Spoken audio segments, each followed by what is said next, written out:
खुशामदीद एक बार फिर मेरे चैनल में। मैं हूं एजुकेटर आबिद। तो आज हम आपका सेकंड चैप्टर जो है 7th क्लास हिस्ट्री का वो डिस्कस करेंगे। Your chapter name is that is new kings and kingdoms के बारे में हम लोग आज जो है डिस्कस करेंगे।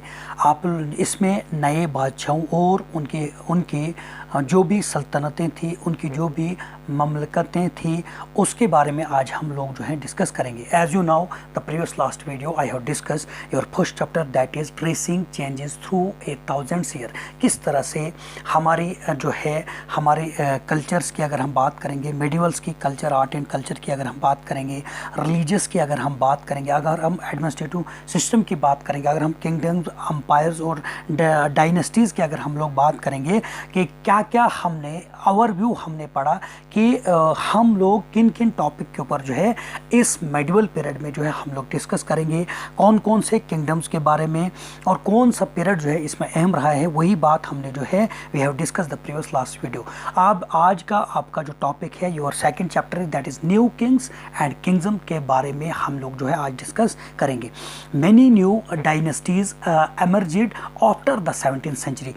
मतलब हम 7वीं सदी के बाद में जो है बहुत सारी नई सल्तनतें जो हैं वो उभर कर सामने आने लगी, वो जो है वजूद में आने लगी। इन मैप फर्स्ट, अब देख लीजिए यहाँ पे in front of you there is a map. अगर हम यहाँ पे मैप की बात करेंगे, shows the major ruling dynasties in different parts of the subcontinent between the 17th and the 12th century.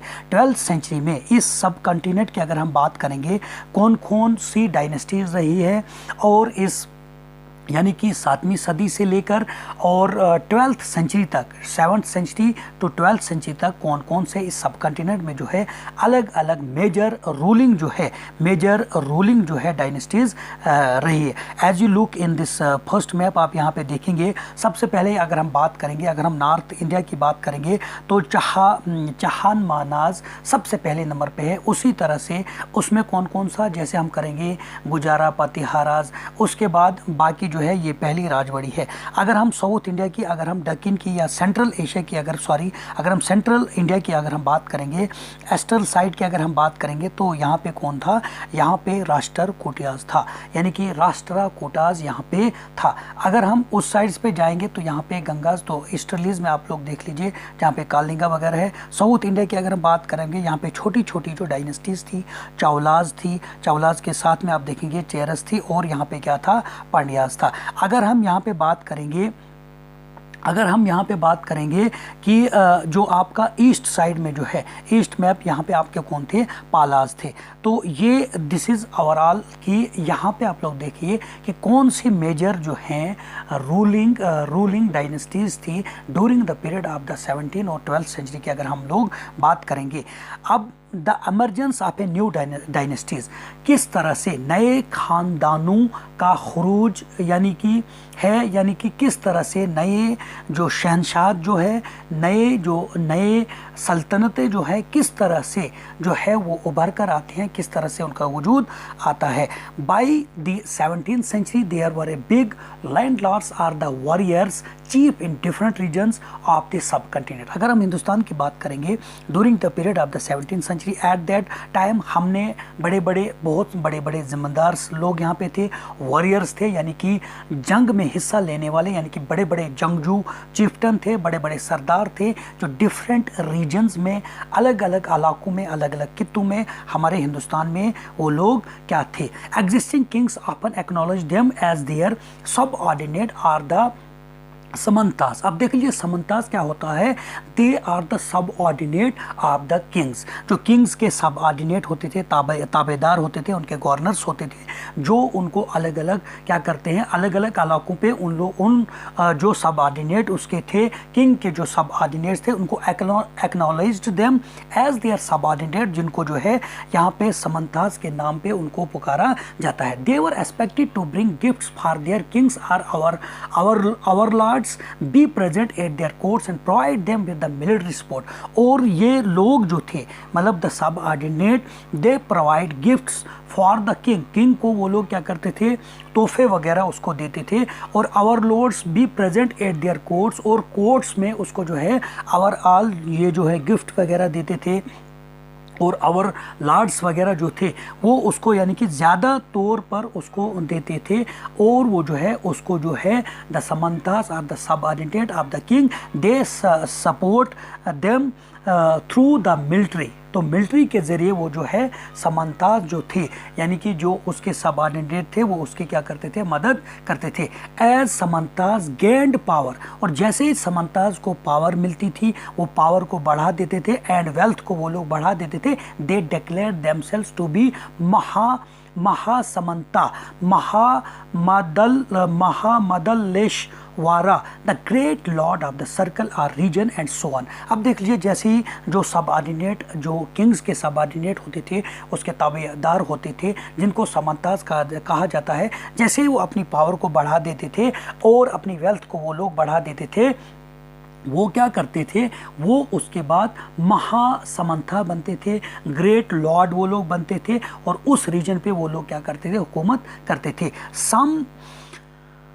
Some times they asserted their independence from their overlords. अब देख लीजिए, जो भी उनका जो होता था फरमान जो होता है, मरमान, यानी कि उनके ऊपर जो भी आवर लॉर्ड्स जो भी होते थे, जो भी उनके ऊपर तायद शुदा दावे, वो लोग क्या है अपने आप का दावा इस बात की तायद करते थे कि जैसे वो अपने पावर बढ़ाते थे और कुछ टाइम के लिए वो जो है जो भी उनके आवर लॉर्ड्स जो होते थे, उनके ऊपर से जो भी पूछे वाने वाले होते थे, वो क्या करते थे, उनकी तायद के बगैर वो अपने आप को इंडिपेंडेंस समझते थे। One such instance was that of the Rashtrakutas in Deccan. तो इस तरह की जो एग्जांपल जो है, मिसाल जो दी गई है, वो राष्ट्र कोटास की दी गई है, जो आपने दक्कन में आपने देखा। सबसे अगर हम करेंगे क्या कहते हैं, ईस्टर्न इंडिया की, यानी कि दक्कन प्लेस जो है, यानी कि जो आपका सेंट्रल इंडिया जो है, वहाँ के अगर हम राष्ट्रीय कोटास की बात करेंगे, ये जो है ये एक मिसाल दी जाती है independence from their overlords की।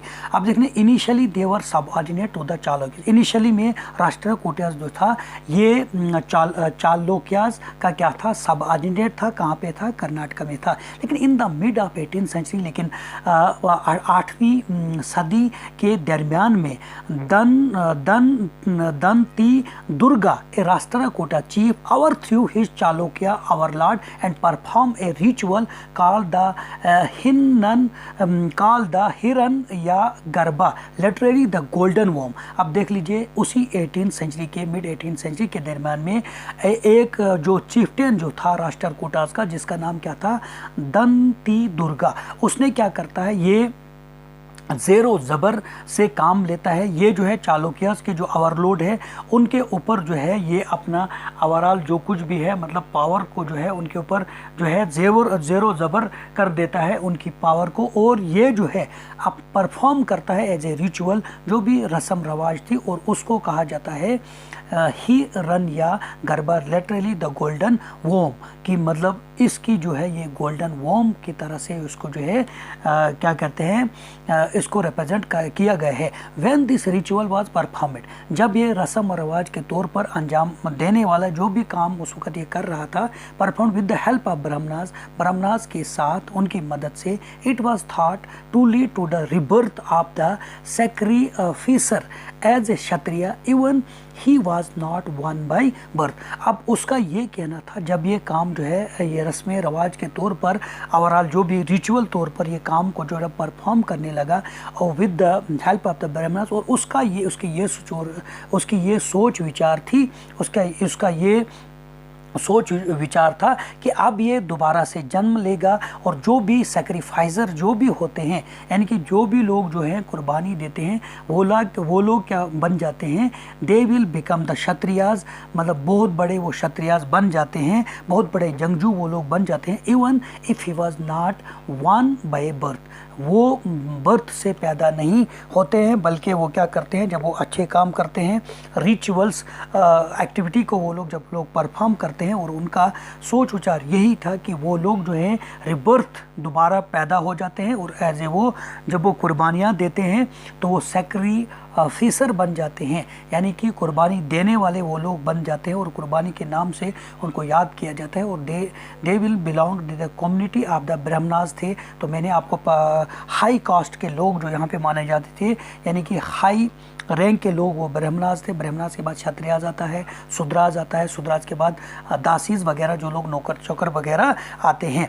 उसके बाद in other cases man from enterprising families use their military skill to carve out kingdom. अब देख लीजिए दूसरे केसेस में हम ये भी देखते हैं कि मैन जो थे वो इंटरप्राइज करते थे उन फैमिलीज को जो मिलिट्री स्किल वगैरह को तराशते थे कर्व आउट द किंगडम, किसके जो है जो भी तराशते थे किंगडम के लिए। For इंस्टान the Kadamba Mayurasharman and the Gurjara Pratihara Harichandra were the Brahmanas who gave up their traditional profession and took to arms, successfully establishing kingdom in Karnataka and the Rajasthan respectively। अब देख लीजिए यहाँ पे मिसाल के तौर पर आप लोग देख लीजिए यहाँ पे इन अदर केसेस, और दूसरे केसेस में कुछ लोग कुछ फैमिलियाँ ऐसी थी जो मिलिट्री स्किल जो है बादशाह के अलावा, जो बादशाह होते थे उनके अलावा वो उनको तराशते थे, यानी कि अपनी कम्युनिटी में अपनी फैमिलीज़ में योद्धा पैदा करते थे, जंगजू पैदा करते थे। वो जो है क्षत्रिय अपने जो है अपने आप में अपने फैमिलीज़ में बनाते थे। जंगजू जो है उन लोगों को जो है तैयार करते थे। जंगजू तमाम जो भी मिलिट्री स्किल थे वो उनको देते थे। और यहाँ पे हमने क्या देखा, कदम्बा में हमने देखा, गोरजा राना पतिहारा में इन लोगों ने जो थे वो ब्राह्मण्स थे, लेकिन उन्होंने जो है ट्रेडिशनली तौर पर जो है पेशावार जो है हथियार देकर जो है अपने जो है क्या है योद्धा को बनाया था, अपने वॉरियर्स को बनाया था, अपने क्षत्रियास को उन लोगों ने तैयार कर रखा था अपने हिसाब से। और वो कामयाब हो गए और वो हुकूमत करने लगे कर्नाटका और राजस्थान में। अब देख लीजिए एडमिनिस्ट्रेशन इन द किंगडम्स। अब देख लीजिए बादशाही में इंतज़ामिया, तो अब हमने यहाँ पे देखा। अब देख लीजिए अगर हम क्षत्रियाज क्या होते थे, वो लोग वो जो रिबर्थ होते थे, और ये कहना था, किसका कहना था, ये कहना था दंतन दुर्गा का, जो राष्ट्र या कोटास का चीफ था, जो पहले काम कर रहा था चोलाकिया के अंडर, लेकिन बाद में उसने जो है उनको ओवरथ्रू हो गया, उसने ज़ेरो ज़बर उनकी पावर को कर दिया। और उसका कहना था कि ये क्षत्रियाज जो होते हैं रिबर्थ होते हैं, ये पैदाइशी ऐसे जो हैं क्षत्रियाज नहीं होते हैं, ये कुर्बानियाँ देकर जो है ये लोग क्षत्रियाज बनते हैं। और उसके अलावा एक फैमिली के तौर पर लोग तैयार करते थे योद्धाओं को, क्षत्रियाज को। और उसमें जैसे कदम्बा की अगर हम बात करेंगे तो हरिचंद्रा की बात करेंगे, वो ब्राह्मणाज कम्युनिटी से, ब्राह्मणाज की फैमिली से वो ट्रेडिशनली तौर पर उनको एज ए पेशेवर जंगजू बनाते थे, क्षत्रिय बनाते थे। और उसकी वजह से उन्होंने कर्नाटका और क्या कहते हैं राजस्थान पर अपनी हुकूमत जो है जमा दी। अब अगर हम एडमिनिस्ट्रेशन की बात करेंगे, बादशाही में इंतज़ामिया, many of these new kings adopted high sounding titles such as maharaja, adhiraja, great king, overlord of the kings. उसके बाद tribhuvana, chakravartina, lord of the three worlds and so on. तो इस तरह के टाइटल जो है बहुत सारे किंगडम जो नए किंगडम्स बन गए थे उन्होंने अडाप्ट कर रखे थे, और उनको जो है अलग अलग जो है टाइटल्स दिए गए थे। और उनको जो है किसी को कहा जाता है lord of the three worlds, और किसी को कहा जाता था ग्रेट किंग या overlord of the king, यानी कि किंगों के वर्ग। महाराजा मीन्स क्या होता है, राजा होता है, राजा ही मतलब जो राजा होता है, लेकिन उसके ऊपर राजा के भी ऊपर जो बनता है उसको हम लोग क्या कहते हैं, उसको हम कहते हैं maharaja. However in spite of such claims, इस तरह का दावा करने के अलावा they often shared power with their samantas as well as with association of pageants. और इसके अलावा ये लोग क्या करते थे, इन स्पार्ट इसके अलावा ये अपनी पावर को, जो महाराजा होते थे ये अपनी पावर को क्या करते थे, शेयर करते थे जो सबऑर्डिनेट्स होते थे, who were subordinate, they are appointed by the king so many areas, और उनको जो है वो एसोसिएट होते थे, मतलब as well as with association of peasants, किसान जो एसोसिएशन मतलब उसके साथ एसोसिएट होते थे, किसान लोग होते थे, ट्रेडर्स होते थे और ब्राह्मणाज होते थे। In each of this states resources were obtain from the producer, और तमाम इन स्टेट्स में क्या होता था, जो भी रिसोर्सेज थे वो हासिल किए जाते थे प्रोड्यूसर से, दैट इज़ पेजेंट्स, वो पेजेंट्स होते थे। कैटल कीपर्स होते हैं, जो लोग मवेशियों की देख रेख करते, जो मवेशी रखते थे। आर्टिशन होते थे, हु वर ऑफन परस्यूडेड और compelled to surrender a part of what they produce. अब देख लीजिए, जो ये किंग्स होते थे या सब ऑर्डिनेट जो होते थे, जो समंताज होते थे, ये क्या करते थे, जो बेचारे पेजेंट्स होते थे, जो लोग जानवरों को रखते थे, इनको ये कहते थे कि आप जो है सरेंडर, आप उनको जोर लगाते थे, उनको इस चीज़ की तरह माइल करते थे, आमादा करते थे, मजबूर करते थे, ज़बरदस्ती करते थे कि आप लोग सरेंडर करिए part of what they produce, जो कुछ भी आप लोग प्रोड्यूस कर रहे हैं इस पे आप लोग सरेंडर करिए।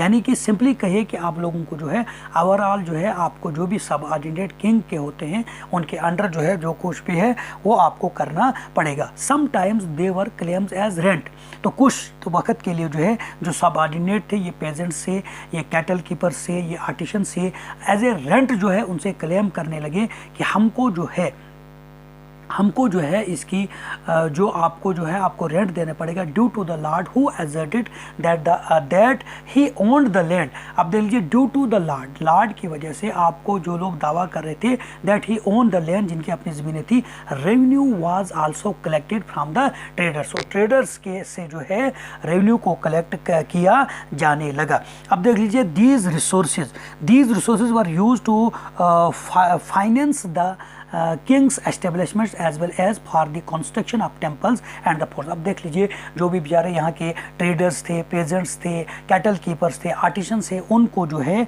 रेवेन्यू देने के लिए कहा गया ट्रेडर से, और उसका इस्तेमाल जो है वो कहाँ पे इस्तेमाल किया जाने लगा, जो बादशाह होता था उसके फाइनेंस में जो भी कहीं एक्सपेंडिचर होता था एस्टेब्लिशमेंट करने के लिए, कायम करने के लिए, चाहे वो कोई भी कंस्ट्रक्शन ऑफ टेम्पल्स करते थे, फोर्ट्स बनाते थे, वो जो है जो टैक्स जो है, जो रेवेन्यू जो है, जो महसूलात जो है वो हासिल किया जाएगा पेजेंट से, कैटल से, वो जो है उसका इस्तेमाल कौन करेगा, बादशाह करेगा। They were also use to fight wars, और वो लड़ाइयों में भी जो है हिस्सा लेंगे, which were in turn expected to lead to the acquisition of wealth in the form of plunder and access to land as well as a trade routes. अब देख लीजिए, इनको जो है they were also use to fight, और उस पैसे का इस्तेमाल किस में किया जाने लगा, लड़ाइयों में इस्तेमाल किया जाने, और उसके बाद वो turn expected lead to acquisition, और दरियाफ्त किया जाने लगा वेल्थ को फॉर्म ऑफ ए प्लंडर, यानी कि डकैतियां, प्लंडर, लूट मार करके जो है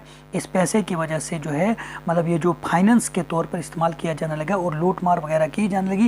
एंड एक्सेस टू लैंड, और रसाई दाखिल होने का ज़रिया, यानी कि एक्सेस को, लैंड को एक्सेस का किया जाएगा इस पैसे के ज़रिए, and as well as the trade routes, और ट्रेड रूट्स को भी बढ़ाया जाएगा, जो टैक्स महसूलात जो है हासिल किया जाएगा। The functionaries for collecting revenue were generally recruited from influential families and position were often in hereditary. अब देख लीजिए, ये जो रेवेन्यू का जो है इसको कौन तक़वियत देने लगे, कौन लोग जो है इसको जो है कलेक्ट करने लगे, वो लोग जो लोग जर्नली तौर पर उनको रिक्रूटेड करा गया, जो है इन्फ्लुएंशियल थे, इन्फ्लुएंशियल फैमिलीज थे, मतलब मान लो जो ब्राह्मणास थे बिलोंग करते थे, जो हाई कास्ट से बिलोंग करते थे, हाई रैंक्स उनके थे, यानी कि थोड़ा बहुत ट्रेडर्स, उनको पोजीशन वर अपन जो मतलब अपने जो उनको जो है विरासती तौर पर जो भी उनके पास मतलब उनके पास अपनी धन दौलत होनी चाहिए, यानी कि वो लैंडलॉर्ड्स होने चाहिए, वो ट्रेडर्स होने चाहिए, वो बड़े ओहदों पे ऑलरेडी होने चाहिए, उनसे उनको जो है इस पोजीशन पे रखा गया है कि आप लोग जो है लगान जो है रेवेन्यू जो है इसको हासिल करें। This was true about the army as well, और ये आर्मी के बारे में भी है, उनको भी रखा जाता था। In many cases close relatives of the king held this position, या उन लोगों को जो बादशाह के रिलेटिव्स होते थे, आर्मी होती थी जो, या वो लोग जो इन्फ्लुएंशियल फैमिली से बिलोंग करते थे, या जो लोग हेरिडेटरी अमीर जो थे, यानी कि हाई ऑलरेडी वो बड़े बड़े ओहदों पे थे, उनको जो है रेवेन्यू कलेक्शन के लिए रखा गया। उसके बाद आप देख लीजिए यहाँ पे क्या है, प्राशास्तीज एंड लैंड ग्रांट्स। अब देख लीजिए इसमें क्या है, यानी कि मैं ऐसी तफसीलात शामिल हो जो लफ्जी तौर पर जो नहीं हो सकते। अब देख लीजिए जो प्राशास्तीज जो थे contains details that may not be literally true, यानी कि ये वो लोग होते हैं, वो तफसीलात जो शामिल है जो लफ्ज़ी तौर पर जो है वो क्या है, वो सच नहीं हो सकती है। But they tell us how rulers wanted to depict themselves as a valiant. तो किस तरह से दिलाना तौर पर, किस तरह से 420 करके वो लोग जो है इसको डिपेक्ट करते हैं देमसेल्फ, दिलाना तौर पर। और विक्टोरियस वॉरियर्स के बारे में फॉर एग्जांपल जैसे these were composed by the learned Brahmanas who occasionally helped in the administration, यानी कि इस जो प्राशस्ताज थे और लैंड ग्रांट्स, उनके ये तमाम जो है रेवेन्यू सिस्टम जो है ये उनको वक्ती तौर पर उनको रखा जाता था। जो लोग विक्टोरियस यानी कि जो फतहयाब जंगजू होते थे, जो लोग ब्राह्मणास थे, जो लोग लर्नेड थे, उन्हीं को जो है इस एडमिनिस्ट्रेशन का जो है कामकाज सौंपा जाता था, जो वक्ती तौर पर जो है इस तमाम कामकाज किसका संभालते थे, किंग का वो लोग संभालते थे। उसके बाद king often rewarded Brahmanas by grants of a land. तो किंग जो होता था, बादशाह तो जो होता था, उनको सिलाह के तौर पर, उनको इनाम के तौर पर क्या देता था, उन ब्राह्मणास को क्या देता था, उनको वो लैंड ग्रांट करता था, लैंड की मंजूरी करता था। These were recorded on copper plates. और वो किस पे, यहाँ पे आप फिगर देखते हो कि उस वक्त जो है कॉपर प्लेट्स जो है वो लिखा जाता है कि ये लैंड्स उसको दी गई, उस ब्राह्मणास को दी गई, उस क्षत्रियास को दी गई, उस वॉरियर्स को दी गई, उस विक्टोरियस वॉरियर्स को दी गई, which were given to those who received the land, जिनको जो है ये लैंड दी जाती थी। उसके बाद unusual for the 12th centuries. आप देखिए गैर मामूली तौर पर 12th सेंचुरीज में was a long Sanskrit poem containing the history of kings who ruled over Kashmir. आप देखिए संस्कृत में जो है 12th सेंचुरी में एक बहुत बड़ी पोएम जो है गैर मामूली तौर पर, जिसको कंटेनिंग, जिसमें पूरी तरह से जो है किसके बारे में लिखा गया है, कश्मीर के रूलर्स के बारे में लिखा गया है उस पोएम में। It was composed bye an author, और इसको किसने लिखा है, उसको लिखा नेम्ड कलाहाना ने लिखा था कश्मीर के किंग्स के बारे में, जो संस्कृत में उसने एक पोएम जो थी वो 12th सेंचुरी में लिखी थी। ही used A variety of sources, उसने डिफरेंट मतलब बहुत सारे वैरायटी के तौर पर बहुत डिफरेंट सोर्सेज का उसने इस्तेमाल करा गया, इंक्लूडिंग इंस्क्रिप्शन का जो नक्शबंदी थी, उसके बाद डॉक्यूमेंट्स के बाद आई विटनेस के अकाउंट्स के तहत एंड अर्लियर हिस्टोरियन के तहत टू राइट हिज अकाउंट। तो उसके बाद मैंने बहुत सारे सोर्सेज उसने इस्तेमाल करे गए, इंस्क्रिप्शन, डॉक्यूमेंट्स, आई विटनेस अकाउंट्स, और उसके बाद उसने जो है इस क्या कहते हैं जो कश्मीर के किंग्स थे उनके ऊपर लिखा गया। उसके बाद अनलाइक द राइटर्स, और बरखिलाफ यानी कि मुख्तलिफ तरह से जो राइटर्स ऑफ प्रासातीज जो थे, he was often critical about rulers and there policies. अब देखिए अनलाइक द राइटर्स के अलावा जो लोग प्रासातीज थे, यानी कि प्रासातीज जो थे वो कौन लोग थे, they were the Brahmans, they were the victorious, what you say that victorious warriors वो लोग थे, यानी कि और इन्फ्लुएंशियल क्या कहते हैं, इन्फ्लुएंशियल फैमिलीज थे वो लोग थे, जो लोग ओवरऑल बाकी एडमिनिस्ट्रेशन जो था वो लोग जो है या पॉलिसीज़ रूलर की he was often critical about, जो रूलर्स की पॉलिसीज़ होती थी या जो भी रूलर्स की जो भी पॉलिसीज़ थी उनके ऊपर वो लोग बाकी इन लिखने के अलावा उन लोगों ने, जिनको हम लोग क्या कहते हैं प्राशातीज कहते हैं, जो लोग ब्राह्मणास होते थे वो उनकी पॉलिसीज़ की नुक्ताचीनी करते थे। अब देख लीजिए वॉर फेयर फॉर वेल्थ। अब देखिए माल व दौलत के लिए जंग, माल व दौलत के लिए अब जंग होने लगी। You may have notice that each of this ruling dynasties was based in specific region, और हर एक जो डायनेस्टी जो थी वो एक स्पेसिफिक रीजन पे, एक स्पेसिफिक इलाके पे वो लोग क्या है रूल करते थे। At the same time they try to control other areas, और उसी दौरान जो है जिन इलाकों पे हुकूमत वो तो कर ही रहे थे, लेकिन उसके साथ साथ इर्द गिर्द के इलाकों में वो लोग जो थे कोशिश कर रहे थे कंट्रोल करने की। वन पार्टिकुलरली ख़ास तौर पर एक prized area was the city of Kannauj in the Ganga valley. और इस दौरान जो है एक कहाँ पे है, जो कनौज सिटी जो गंगा वैली पे है, फॉर सेंचुरीज मतलब सदियों से rulers belonging to the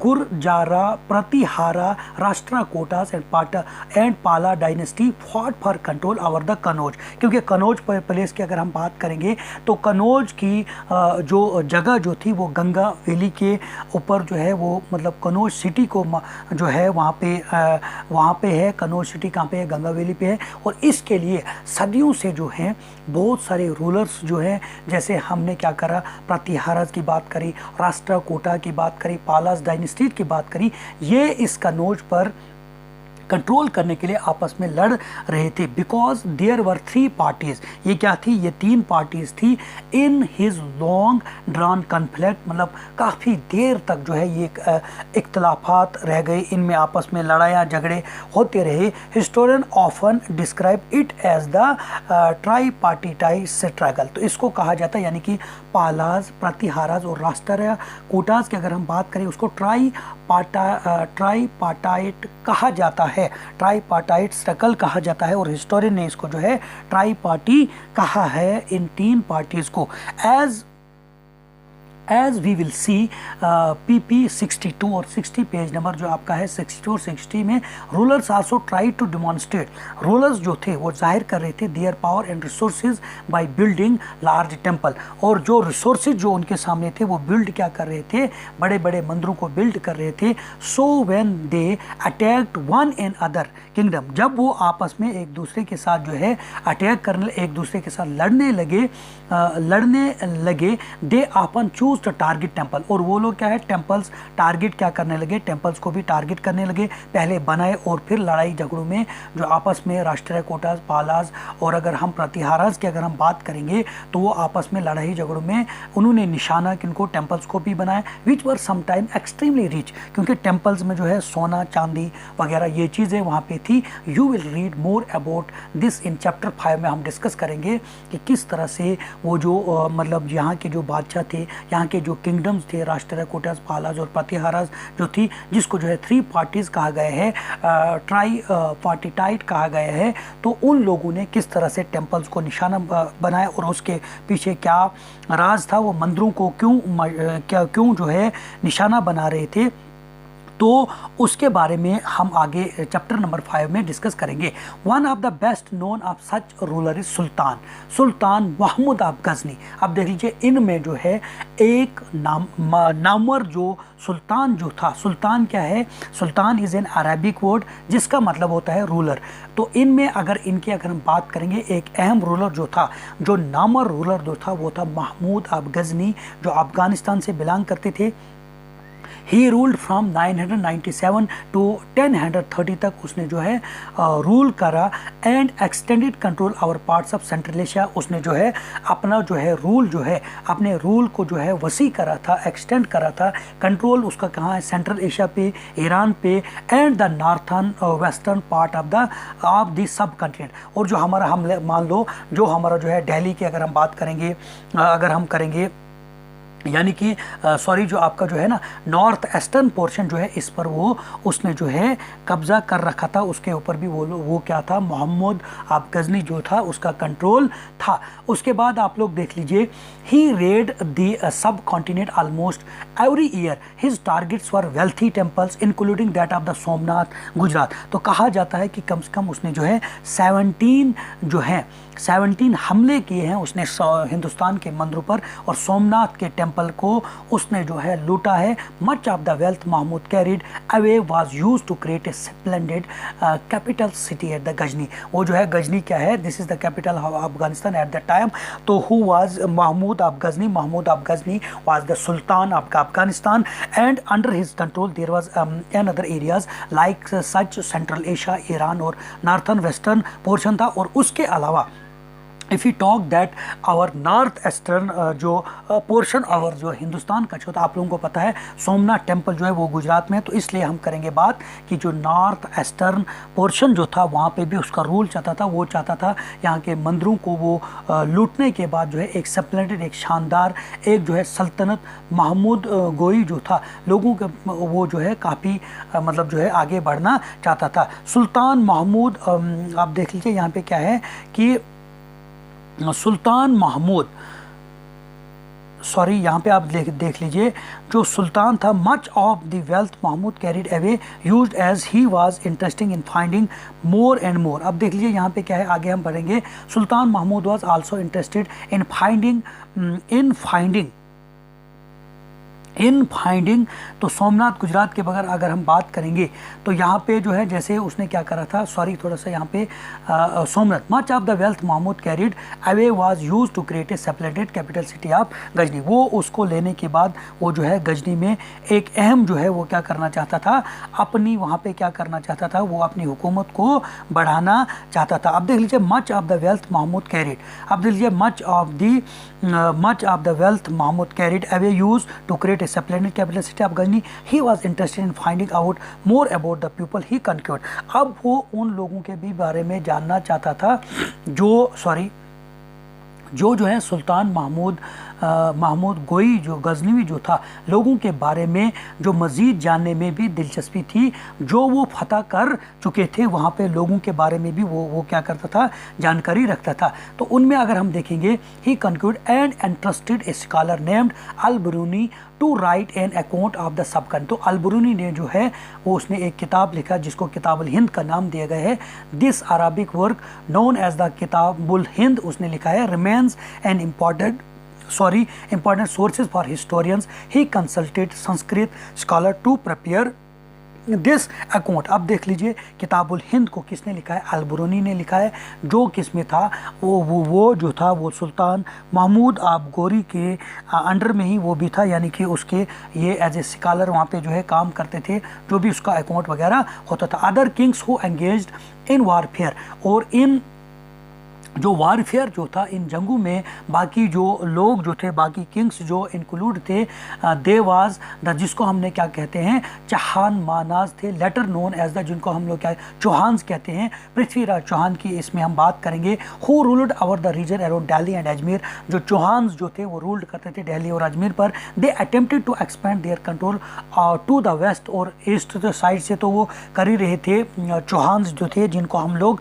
Chauhan नमाज कहते हैं, तो वो दिल्ली और अजमेर वो तो कर ही रहे थे, लेकिन वो चाहते थे हमारा वो उनकी कोशिश ये थी, अटेम्प्ट कर रहे थे अपने कंट्रोल को बढ़ाने के लिए वेस्ट एंड द ईस्ट में, where they were opposite by the Chalukyas, और जहाँ पे वो अपोजिट थे चालुक्यस वहाँ पे थे of the Gujarat and the Gahadavalas of the western Uttar Pradesh. The best known Chahamana ruler was Prithviraj third. तो पृथ्वीराज थर्ड जो था during the period of 1168 to 1192 who defeated an Afghan ruler named Sultan Mahmud Ghori in 1991 but lost to him the very next year in 1922। अब देख लीजिए यहाँ पे जो है पृथ्वीराज चौहान जो था, जो रूल कर रहे थे दिल्ली और अजमेर पे, and he want to expand their control over the west and the east, but if वो काफ़ी जो है उसके जो है वहाँ पे अपोजिट में चालुक्यास थे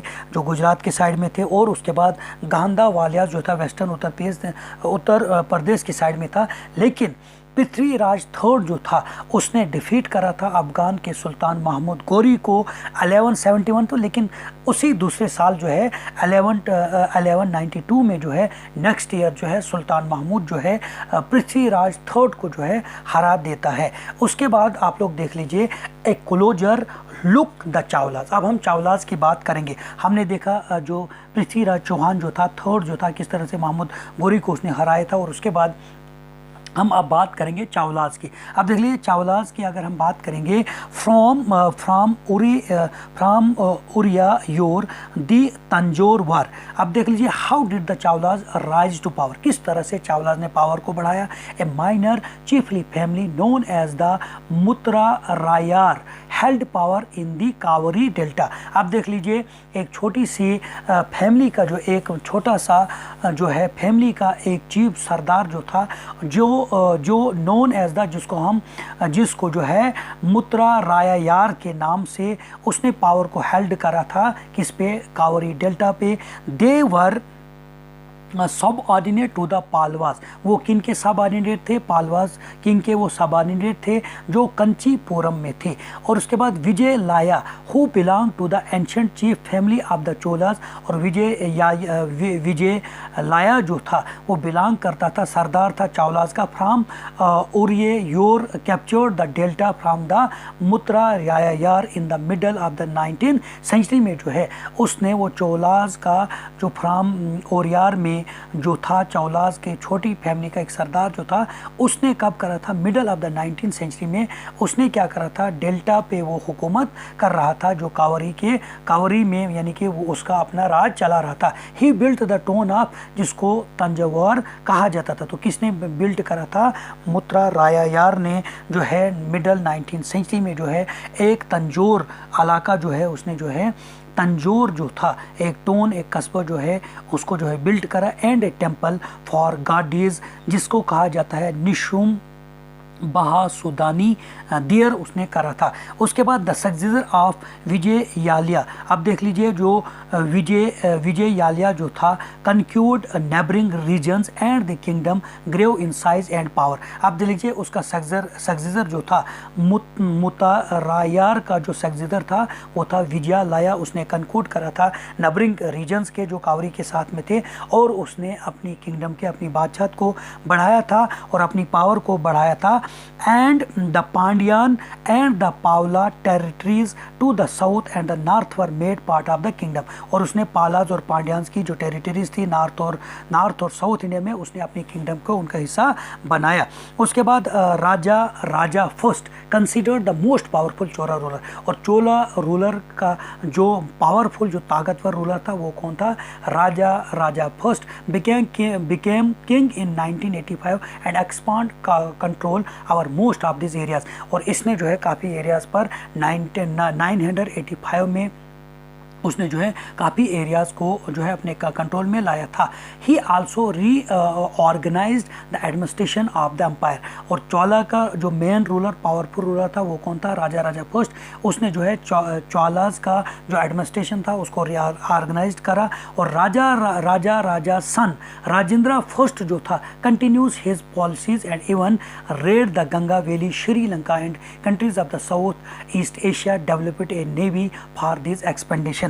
अब देख लीजिए उसका लड़का क्या है, उसका नाम था राजेंद्र फर्स्ट, उसने भी कंटिन्यू रखा अपने जो राजा उसका बाप जो था उसका चावला रूलर जो पावरफुल था उसकी पॉलिसीज़ को आगे बढ़ाते गया, और उसने गंगा वैली पर रेड किया और श्रीलंका पे रेड करा, और बहुत सारी जो साउथ ईस्ट एशिया की जो कंट्रियाँ थी उनको जो है डेवलपमेंट करा नेवी फॉर दिस एक्सपेंडिशन के लिए, उनको बढ़ाने के लिए, उनको एक्सपेंडिशन अपने इस हुकूमत में अपने इस रूलिंग में किंगडम में मिलाने के लिए उसने जो है नेवी फॉर दिस एक्सपेंडिशन वहाँ पे इस्तेमाल करा।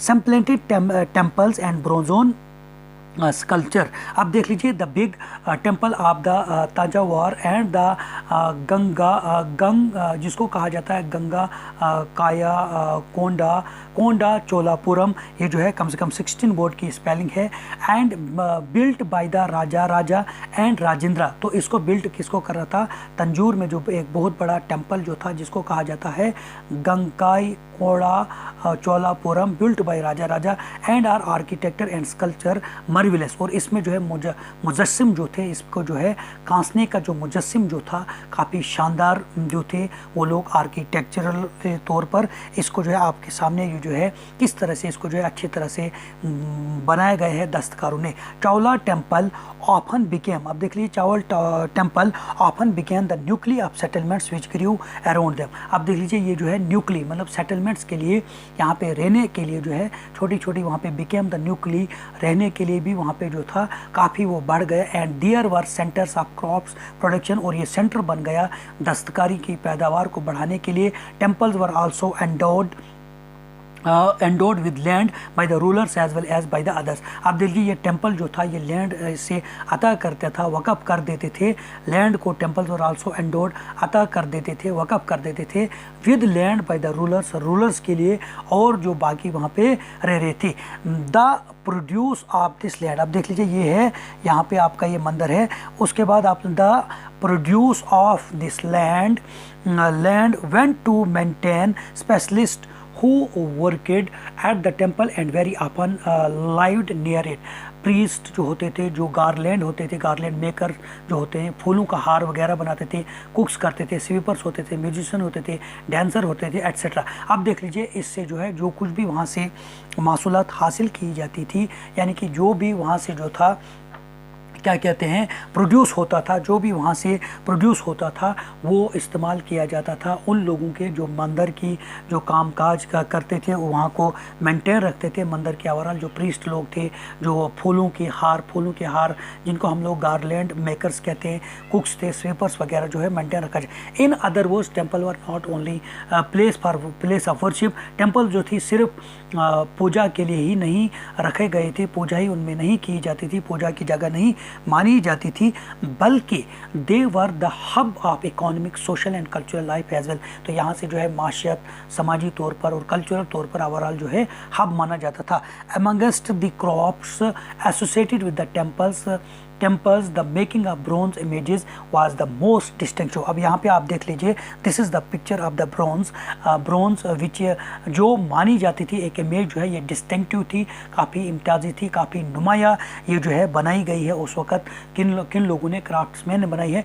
चोला bronze images are considered amongst the finest in the world. और चोलाज की जो ब्रोंज की जो तस्वीर जो है यहाँ पे बनाई गई है आपके सामने जो है, दिस वाज द, ये फाइनेस्ट सी, सबसे उम्दा मानी जाती थी, कंसीडर्ड इसको किया जाता है पूरे वर्ल्ड में। While most images were often deities, और उसके अलावा बहुत सारी जो है मूर्तियों की जो है वहाँ पे जो है क्या कहते हैं मूर्तियाँ जो है वहाँ पे जो है इमेजेस बनाई गई है। Sometimes images were made of duties as well.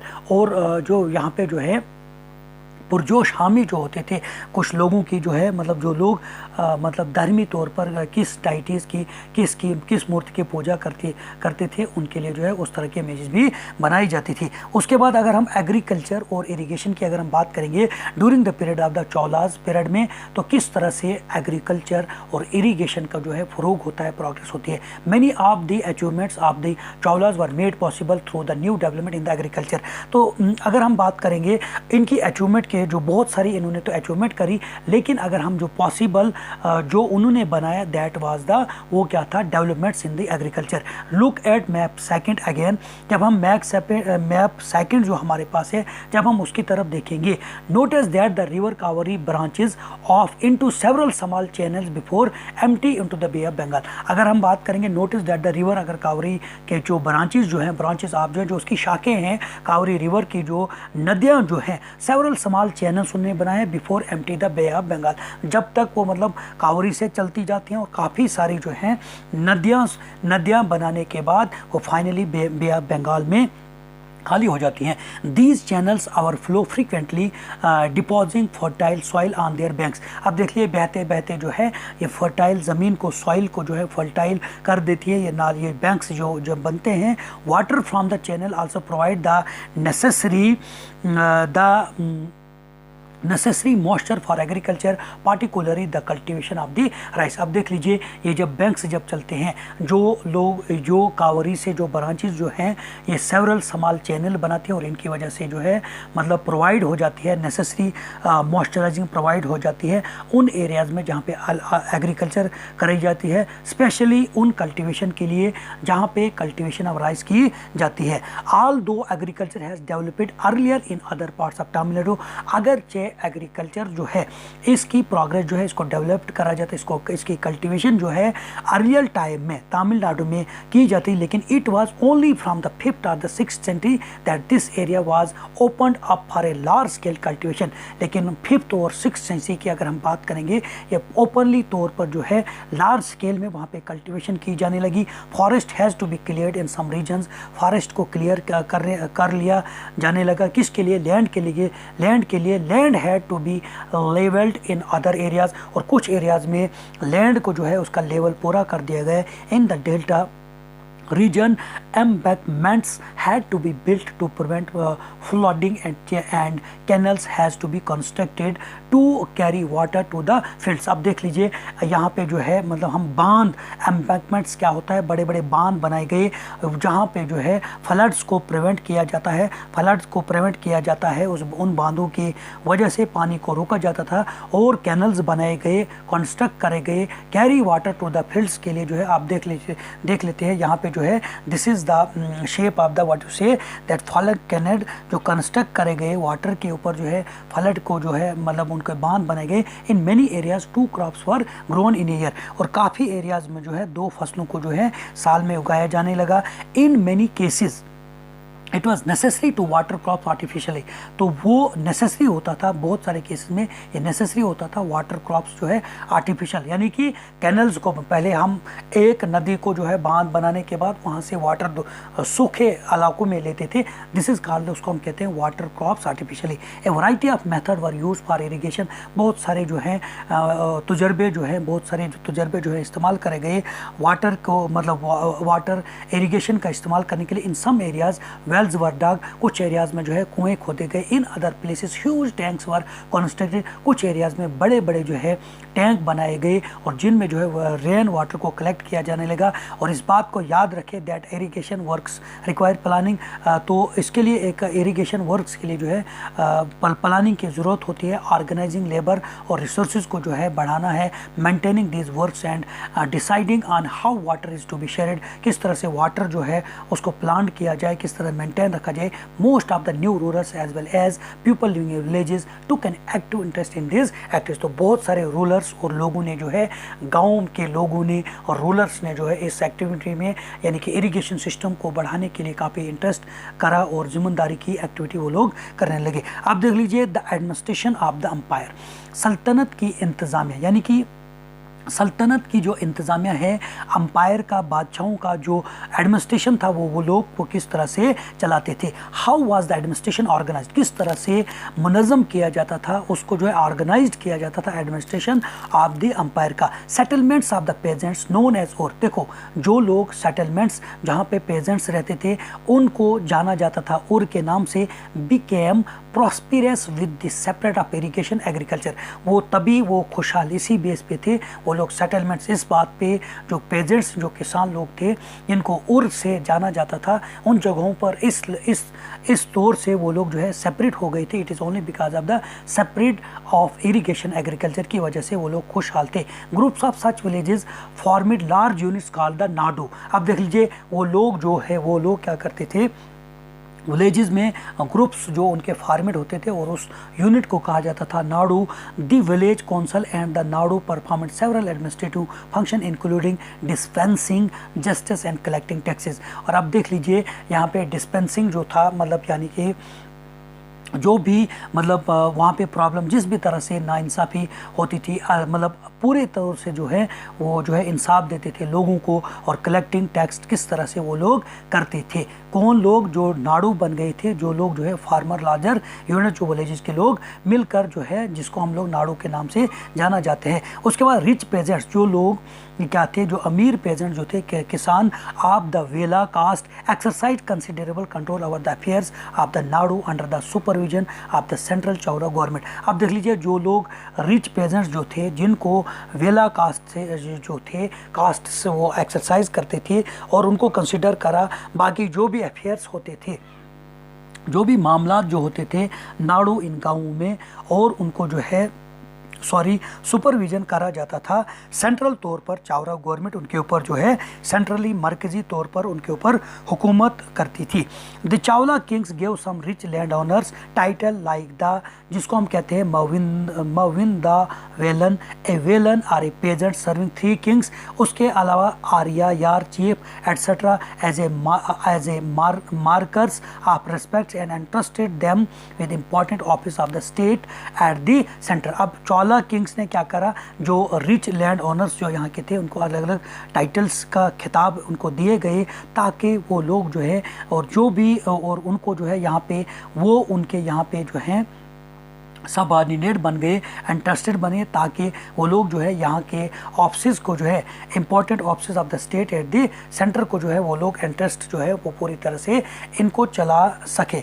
उसके बाद देख लीजिए, we have seen that Brahmanas often received land grants are the brahmadeya. तो उसके अलावा ब्राह्मणाज को भी लैंड्स को दिया जाता था, क्योंकि वो लोग क्या करते थे, वो लोग जो है ओवरऑल जो भी अकाउंट्स होता था, जो भी ट्रेजरी सिस्टम होता था, रेवेन्यू कलेक्टिंग सिस्टम, वो लोग उनमें भी वो लोग क्या करते थे, बादशाहों की वो जो है उसमें हेल्प करते थे, तो उनको जो है लैंड वगैरह दी जाती थी। As a result a large number of Brahmin settlements emerged in the Kaveri valley as in other parts of the south. तो उसी तरह से ब्राह्मणास के जो सेटलमेंट्स वो बढ़ गई, कहाँ पे, कावेरी वैलीज, और अदर पार्ट साउथ इंडिया के भी बढ़ गई। Each Brahmana Diya was looked after an assembly or a sabha of a prominent Brahmana land holders। अब देख लीजिए, ये लोग भी जो ब्राह्मणा दिया जो थे, ये देख रहे थे उस असेंबली को, उस सभा को जो प्रोमिनेंट होती थी, किन के द्वारा होती थी, जो बड़े बड़े लैंड होल्डर्स होती थी। These assemblies worked very efficiently, मतलब पूरे मुनासिब तौर पर ये काम करती थी ये assemblies. Their decisions were recorded in detail in the inscriptions often on the stone walls of the temples. और इनके डिसीजन जो भी ये ले देते, वो कानून जो भी ये पॉलिसीज बनाते थे, उनको इंस्क्रिप्शन किया जाता था, नक्शाबंदी किया जाता था स्टोन्स पर और टेम्पल्स के ऊपर। And association of the traders known as the, जो एसोसिएशन ऑफ ट्रेडर्स जो होती थी उसको कहा जाता था nagarams. Also occasionally performed administrative function in the towns. और वो एडमिनिस्ट्रेटिव फंक्शन कहाँ पे, टोन्स में वगैरह में करते थे।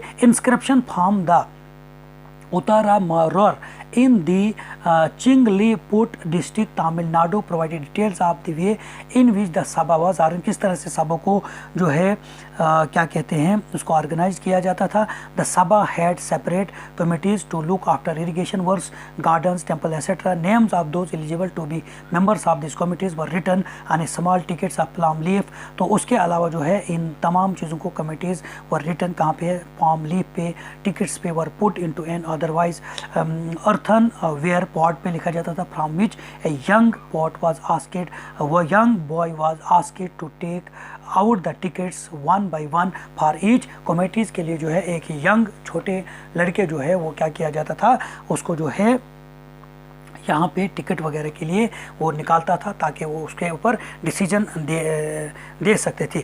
So as you know that today we have completed your second chapter. I will discuss कि how the new kings and the kingdoms had been established and how the emergence of the new dynasties, what kind of the administrative system of the Cholas, Rashtrakutas. अगर simply हम कहेंगे कि कौन कौन से umpire इसमें जो है ज़्यादा अहम रोल उन्होंने अदा करा, उन्होंने एडमिनिस्ट्रेटिवली, सोशली और इकोनॉमिकली किस तरह से इस दौर में जो है ड्यूरिंग दिस पीरियड जो है काफ़ी डेवलपमेंट करा।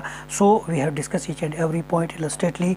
आई होप कि आपको ये चैप्टर जो है इस चैप्टर का डिस्कस जो है आपके लिए काफ़ी फ़ायदेमंद रहा होगा। In the end I heartily request you please subscribe, like and share these videos, ताकि आगे भी मैं आपके लिए इसी तरह से वीडियो बना सकूँ। Thank you very much.